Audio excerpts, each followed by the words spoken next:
Hello student. तो आज हम होमोस्टैसिस का लेक्चर कंप्लीट करेंगे, जिसमें हम पढ़ेंगे कि हमारी बॉडी कैसे एडजस्ट करती है डिफरेंट सिचुएशन में। होमोस्टैसिस होता क्या है? ये होता है कि हमारा इंटरनल जो इन्वायरमेंट होता है वो कांस्टेंट होता है, चाहे जितना भी बाहर का इन्वायरमेंट चेंज हो, यानी एक्सटर्नल इन्वायरमेंट कितना भी चेंज हो, हमारा इंटरनल इन्वायरमेंट कांस्टेंट रहता है। इसका एग्जांपल ले सकते हैं, जैसे हमारी बॉडी का टेम्परेचर मेंटेन होता है, हमारी बॉडी में ग्लूकोज लेवल मेंटेन होता है। तो ये होमोस्टैसिस के एग्जांपल हो गए। तो इसका एग्जांपल हम ऐसे इसको समझ सकते हैं, जैसे कि एक रूम होता है जिसमें हीटिंग सिस्टम सेटअप होता है। तो हीटिंग सिस्टम कब ऑन होता है? जब उसमें जो वैल्यू सेट की जाती हैं उस वैल्यू से कम टेम्परेचर होता है। तो हीटिंग सिस्टम ऑन होता है, रूम को हीट करता है, और जब वो अचीव कर लेता है वो टेम्परेचर, तो वो फिर अपने आप ऑफ हो जाता है। तो ठीक ऐसे ही हमारी बॉडी भी वर्क करती है।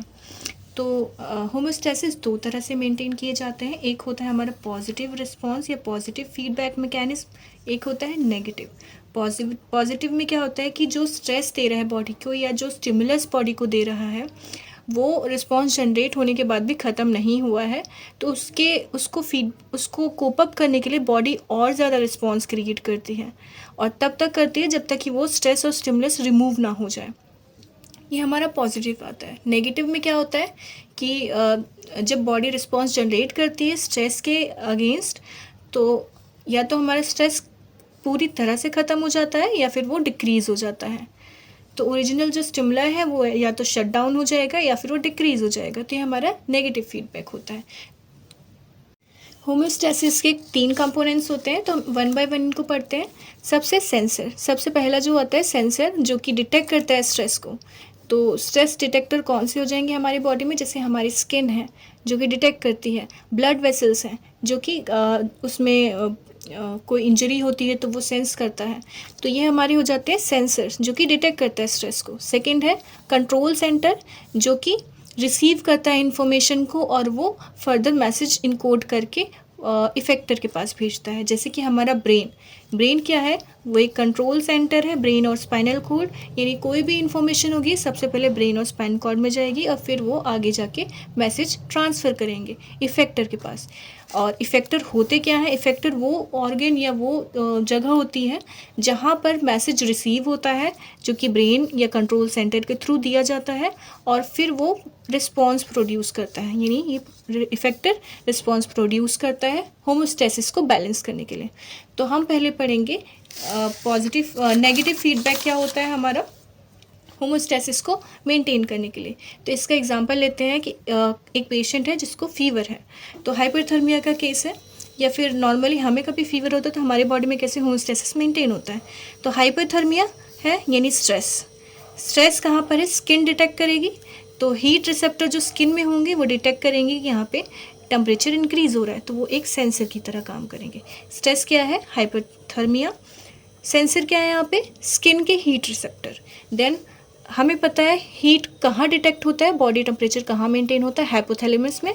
तो देन ये इन्फॉर्मेशन जाएगी हाइपोथैलेमस के पास। हाइपोथैलेमस एक कंट्रोल सेंटर की तरह काम करता है और वो मैसेज भेजेगा 2 जगह। पहले भेजेगा स्वेट ग्लैंड्स के पास, जो कि अपनी एक्टिविटी को इंक्रीज़ करेगा, यानी स्वेट प्रोड्यूस करेगा।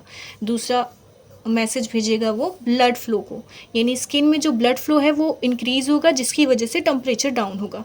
तो कंट्रोल सेंटर ने 2 मैसेज भेजे, 2 अलग अलग जगह, एक स्वेट ग्लैंड को, एक ब्लड को, स्किन में जो ब्लड वेसल्स है उनको। फिर ये दोनों क्या करेंगे? ये दोनों टुगेदर काम करेंगे और स्वेटिंग करवाएंगे या पर्सिपिरेशन करवाएंगे। स्वेटिंग करवाएंगे जिसकी वजह से स्किन जो है वो कूल डाउन होगी, ठंडी होगी। तो ये हो गया हमारा इफेक्टर कौन से हो गए? इफेक्टर हो गए हमारे ये जो स्वेट ग्लैंड की एक्टिविटी इंक्रीज़ हो रही है, ब्लड वेसल जो इंक्रीज़ हो, वो हमारा इफेक्टर हो गया। इफेक्ट क्या हुआ? स्वेटिंग, और स्वेटिंग की वजह से जो कूलिंग हुई बॉडी की वो इफेक्ट हुई।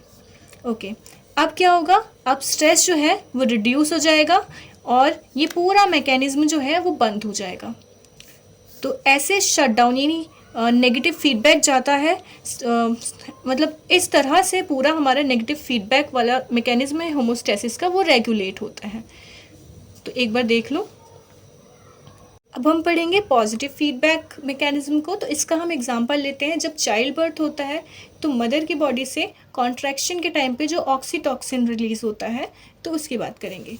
तो यहाँ पे चाइल्ड बर्थ का एग्जांपल ले रखे हैं। तो सबसे पहले क्या होगा, pressure of uterus on the wall of uterine, यानी कि जब कॉन्ट्रैक्शन होती है यूटाइन वॉल की, यानी फीटस जो है जब कम्प्लीटली डेवलप हो जाते हैं तो प्रेशर लगाता है वॉल पे।